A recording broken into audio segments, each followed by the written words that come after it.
और बाहर आकर कहा मुसलमानों के वोट ही नहीं चाहिए। 80-20 उत्तर प्रदेश में होता है। तो नाहिद लारी खान, ये वोट बैंक पॉलिटिक्स है, everything is fair in love and war. नहीं गरिमा जी, मैं सुन रही थी बहुत देर से सब लोग किन्हीं शुभेंदु अधिकारी की बात करते। मैं समझ रही हूँ वही शुभेंदु हैं जिन्होंने देश की महान महिला नेता ममता दीदी की उंगली पकड़कर राजनीति की ABCD और सीखा था। जब ये उनके साथ विश्वासघात कर दिए तो जाहिर सी बात है, बंगाल की जनमानस तो बहुत समझदार है, वो ऐसे विश्वासघाती के वर्गलाने पर नहीं आएगी। अभी मैं सुन रही थी जो बीजेपी के नेता यहाँ बैठे हैं, हालांकि वो ऑफिशियल प्रवक्ता नहीं, लेकिन फिर भी जो उन्होंने कहा कि राजनीति कर रही है ममता जी, कह रही है कि कश्मीर जाइए। तो क्या अमित शाह जी और मोदी जी, उनका भी तो बयान आया कि सब लोग जाएं, कश्मीर जाएं, पर्यटक जाएं, कश्मीर घूमने जाएं। मोदी जी ने तो कहा कि हमने सबको दुरुस्त कर दिया, सब लोग जाएं कश्मीर। शाह जी ने भी कहा। तो क्या वो लोग भी राजनीति कर रहे हैं?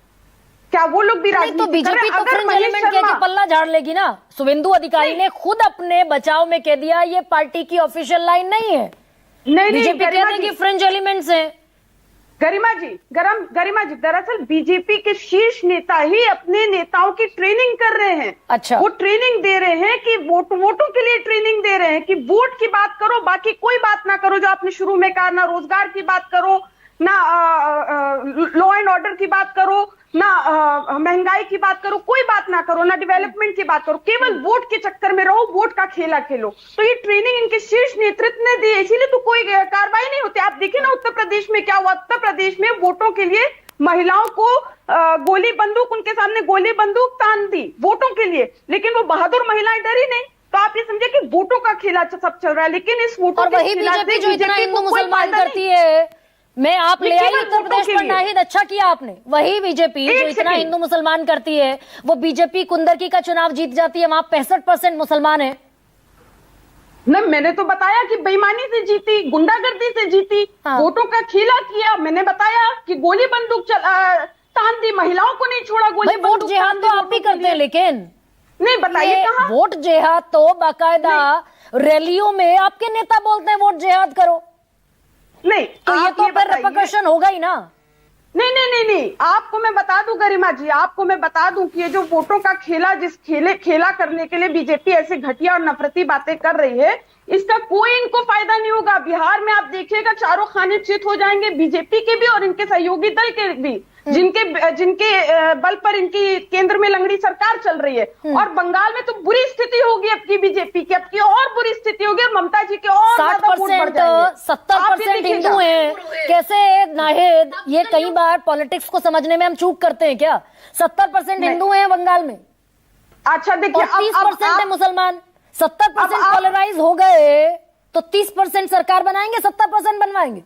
गरिमा जी देखिए, अब आप मुझे वक्त दीजिएगा। ये आपने बहुत इंपॉर्टेंट बात कही। आप याद करिए, लोकसभा चुनाव के दौरान मैं आप ही के साथ डिबेट पर थी, और मैंने आपकी डिबेट पर कहा था कि अयोध्या से, राम जी की नगरी अयोध्या से समाजवादी पार्टी इंडिया गठबंधन जीतेगी और बीजेपी की करारी हार होगी। तब आपने मुझसे सवाल किया था कि ये आपकी बात कौन आपकी इस बात पर विश्वास करेगा? ये आपका सवाल था मुझसे। मैंने कहा था कि जब रिजल्ट आएगा तब आप देख लीजिएगा कि वहां जनमानस बीजेपी को करारी हार देगी। श्री राम जी बीजेपी से बहुत नाराज हैं, और देखिएगा समाजवादी पार्टी जीतेगी, और यही रिजल्ट आया। यहां तक बंगाल का चुनाव था, तब भी मैंने कहा था कि बंगाल में ममता दीदी की सीटें बढ़ जाएंगी और ममता दीदी की सरकार बनेगी, लेकिन तब भी कोई मेरे ऊपर विश्वास नहीं कर रहा था। लेकिन मैं आपको बता रही हूं कि बंगाल में आप देखिएगा वोट परसेंटेज ममता दीदी का बढ़ जाएगा।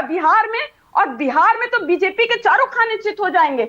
आप बात कर रही हैं कि जो बात करें कि उत्तर प्रदेश की, आप बात करें उत्तर प्रदेश में जो बहुसंख्यक समाज है, यानी 90% प्लस पीडीए, वो एकजुट है, और जो ये सब घटिया बातें करते हैं वो केवल और केवल बीजेपी के लोग हैं और कुछ इनके जो समर्थक हैं जो ये सब बातें करते हैं। वरना जो बहुसंख्यक समाज है, पिछड़े, दलित, आदिवासी, अल्पसंख्यक, ये ऐसी बातें नहीं करते। अच्छा ठीक है ना है, उत्तर प्रदेश में तो दलितों का नहीं, गरिमा जी मैं तो इतनी देर, गरिमा जी मैं इतनी देर चुप रही पूरा कर उत्तर प्रदेश में नहीं, मैं एक तो बहुत दिन बाद आपके डिबेट पर आई हूँ, एक तो वो कंपेंसेट करिए, दूसरा मैं बहुत देर से चुप थी, सबको सुन रही थी। ये देखिए ना उत्तर प्रदेश में वास्तविकता धरातल पर क्या हो रही है।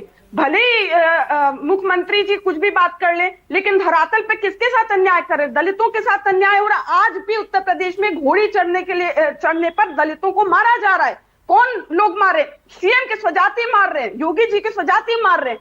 और पिछड़ों के साथ क्या हो रहा है? अगर कथावाचक है पिछड़े तो उनके साथ अन्याय हो रहा है, जुल्म ज्यादती हो रही है। ये धरातल पर उत्तर प्रदेश में हो रहा है। अच्छा ठीक है, अभी नाहिद एक सेकंड मुझे आगे बढ़ने दीजिए। दिन रात पाकिस्तान पाकिस्तान पाकिस्तान पाकिस्तान हम चिल्लाते हैं, ये विपक्षी पाकिस्तान की भाषा बोल रहे हैं। रफेल पर सवाल हो गया तो पाकिस्तान की भाषा हो गई, नुकसान पर सवाल हो गया तो हो गई, संसद का सत्र बुलाने की मांग हो गई तो पाकिस्तान की भाषा बोल रहे हैं। रात दिन ये है शुभेंदु अधिकारी गलती से या फिर जानबूझकर एब्सोल्यूट पाकिस्तान की भाषा बोलते दिख रहे हैं क्या? भाई हिंदुओं को अलग कर दो, मुसलमानों को बांट दो, और फिर अगर इतनी ही चुल है, इतनी दिक्कत है अगर, तो संविधान में बदलाव कर दें। कितने अमेंडमेंट्स हो गए, एक और अमेंडमेंट कर दें, हिंदू राष्ट्र घोषित कर दें। वो सेक्युलरिज्म का शब्द तो हटाना ही है संविधान से। ये किसी